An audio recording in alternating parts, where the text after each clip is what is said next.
L'art à Gaston Paris. Prologue. Que je puisse en mon gré peupler un panthéon des plus grands immortels nés de la race humaine. J'aime la grâce attique et la force romaine. Je porterai Lucrèce à droite de Platon. Ces hommes, l'âme haute et la tête baissée, scrutent d'un œil puissant deux infinis divers. Lucrèce dans l'atome abîme l'univers, Platon dans l'idéal abîme la pensée. Mais je veux assigner au marbre de Hégel, dans mon temple étoile, la coupole profonde, et je la mesurer la croissance du monde, de son germain qui a son type éternel. Désormais, fatigué d'interroger les choses, l'esprit ferme les yeux et dit « Je concevrai. Il n'est plus le miroir, mais l'artisan du vrai. Il procède, et son pas marque le pas des causes. » De tous les changements, il suit l'ordre et le flux, dans la chaîne et le cours de ses propres idées. Il y voit à leur fin les essences guidées, s'échapper du néant pour ne s'arrêter plus. Ici que la Babel, effrayante spirale, qui d'assise en assise a conquis l'horizon, pour élargir sans fin le ciel de sa prison, il dresse obstinément sa logique fatale. Jalouse aussi de Dieu, cette orgueilleuse tour, enfonce sans effroi son large pied dans l'ombre, puis, au fait hardi de ses marches sans nombre, s'épanouit enfin dans la beauté du jour.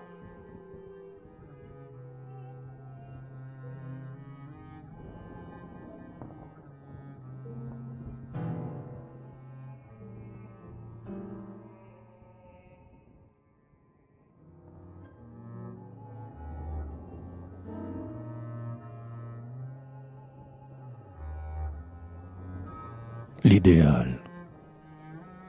Contemplons de là où l'universel vit, et, spectateurs de l'être, évoquons les vieux jours.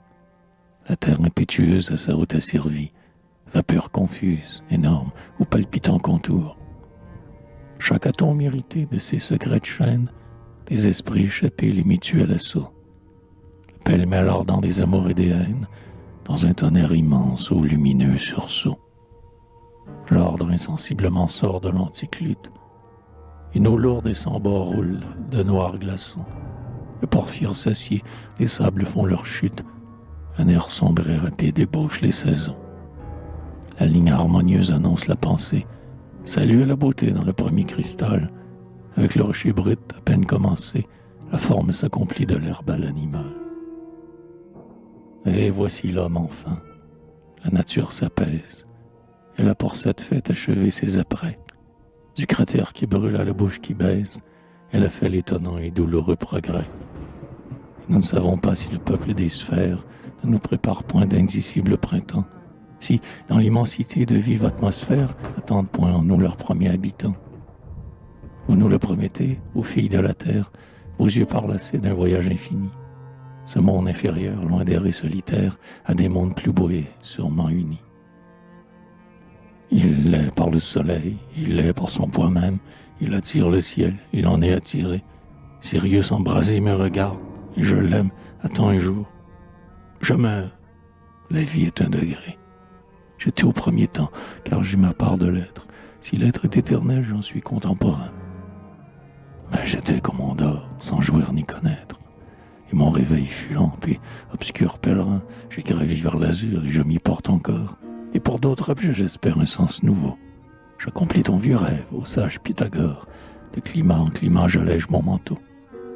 Et quand l'air enfin, libre en un corps parfait, parvenu du chaos à la suprême étoile, dans la joie et l'horreur du pas que j'aurais fait, telle est la loi du monde.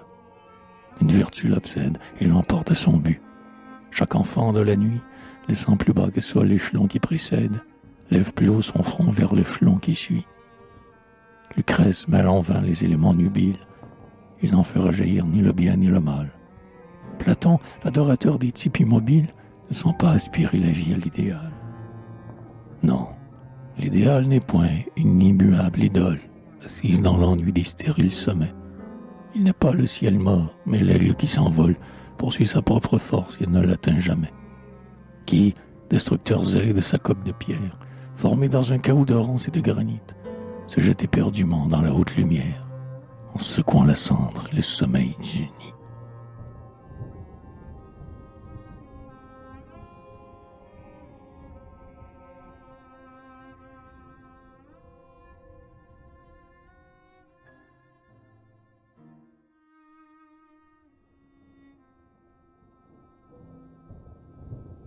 l'art. Si le monde en travail incessamment s'achève et pousse au but qu'il sait la meute des hasards, ce qu'on voit n'est qu'ébauche, et le vrai, c'est le rêve, c'est le monde réel, mais fini par les arts. Sa beauté de demain, l'artiste la devine. Dans la scorie épaisse, il a pressenti l'or, et, plus impatient que la force divine, son génie a créé ce qu'elle essaye encore. S'il n'avait rien conçu d'une plus grande vie, ô Vénus de Milo, pourrions-nous t'admirer? Il a devancé l'heure où tu dois respirer, pour des amants parfaits sur la terre accomplie. Dans le marbre pesant qui n'a pas de regard, il t'a donné la forme, avant que la nature, issue de ta beauté tissée la fleur future, promise au seul baiser de ceux qui naîtront tard. Quand ceux-là fouilleront nos villes ruinées, s'ils trouvent cette pierre étonnante, ils diront: comment l'homme a-t-il vu de si loin sous son front les femmes d'aujourd'hui qui lors n'étaient pas nées? C'est que le front de l'homme est fait pour contenir du mobile univers la figure et l'histoire. Et si les traits des morts vivent par la mémoire, l'espoir prête la forme à la race à venir. Oh, la forme, bien fait que l'âme ingrate oublie. Fermons les sens, quel vide et quel exil affreux.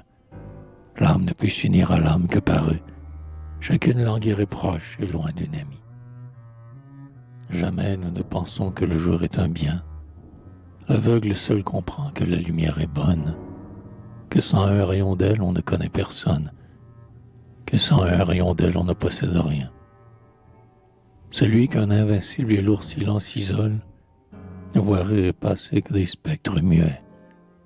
Nos lèvres ont pour lui d'illisibles secrets. Il n'entend pas chanter le cœur dans la parole. L'âme a sa gamme intime et les sens sont la leur. L'artiste sait toucher ces deux claviers ensemble et, par l'émotion d'un air profond qui tremble, exprime et fait vibrer la joie ou la douleur.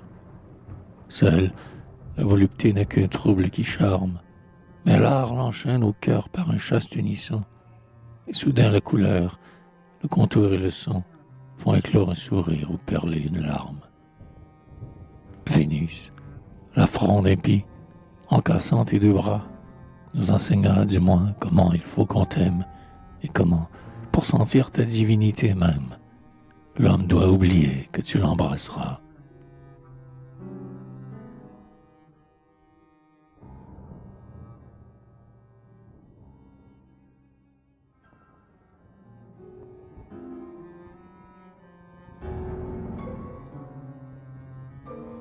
Heureux qui les surprend, ces justes harmonies, où vivent la pensée et la forme à la fois.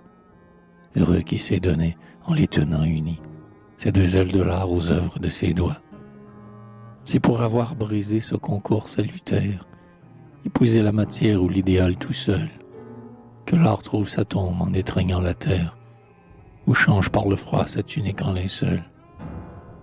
Notre idéal veut vivre, il lui faut la lumière, la chaleur et le sang, il bat du pied le sol. Mais en la revêtant, il donne à la matière des plis majestueux que soulève son vol. Quand sur les pieds étroits d'un verre lâche et sans flamme se traîne une grossière ou vaine passion, sentez-vous pas gronder au meilleur de votre âme la colère du bien dans l'indignation? Caprice vil ou creux, le goût se lève et crie contre des sentiments où plus rien n'est humain. Dis-nous, ô Cicéron, père de la patrie, que le beau c'est l'honnête en langage romain. Toi, Phidias, dont l'œil chérit l'image sublime de la pierre sans tache avec l'infini bleu, et de qui, par instant, le goût céleste imprime à des frontons païens la face du vrai Dieu. Et toi qui, le premier, célébra les batailles, l'antique démêlé d'Ulysse avec les beaux, l'amitié gémissante autour des funérailles, et des ressentiments où tremblent des sanglots. Vous tous, prodiguez-nous les leçons et l'exemple. Vous, les forts, dont l'esprit veut reposer toujours sur le couronnement solide et pur du temple, sur l'aile du poème ou le flot du discours. Enseignez-nous encore le secret de vos lyres, de vos mâles ciseaux, dont la naïveté nous fait toucher le vrai jusque dans leur délire et jusque dans les dieux sentir l'humanité. Transportez-nous encore où le bonheur commence, au seuil des paradis que nous promet la mort, la foi dans l'idéal et la sainte démence qui fait de l'œuvre humaine un vertueux effort. Elle est le goût suprême, et toute fantaisie se condamne à périr en lui faisant affront. Le beau reste dans l'art ce qu'il est dans la vie. À défaut des vieillards, les jeunes le diront. Ils chercheront du moins. Leur fierté répudie du doute et réfléchit le désespoir aisé. Ils sentent que le rire est une comédie, que la mélancolie est un cercueil usé. Le rêve dégoûté commence à leur déplaire. L'action sans la foi ne les satisfait pas.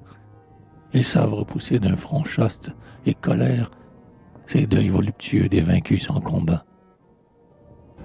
Ils traversent la terre et ses boues et ses ombres, d'un pied désormais sûr et d'un œil familier. Du passé paternel, ils foulent les décombres, comme une poudre sainte au sol de l'atelier. Quand de bons forgerons dans une forge noire fredonnent en lançant le marteau sur le fer, le passant qui les voit s'étonne. Il ne peut croire qu'on puisse vivre un jour dans ce cruel enfer. Mais eux, avec l'entrain de la force qui crée, affrontent la fumée et le four éclatant. Le travail fait les cœurs, cette douleur sacrée donne un si mal espoir qu'on la souffre en chantant.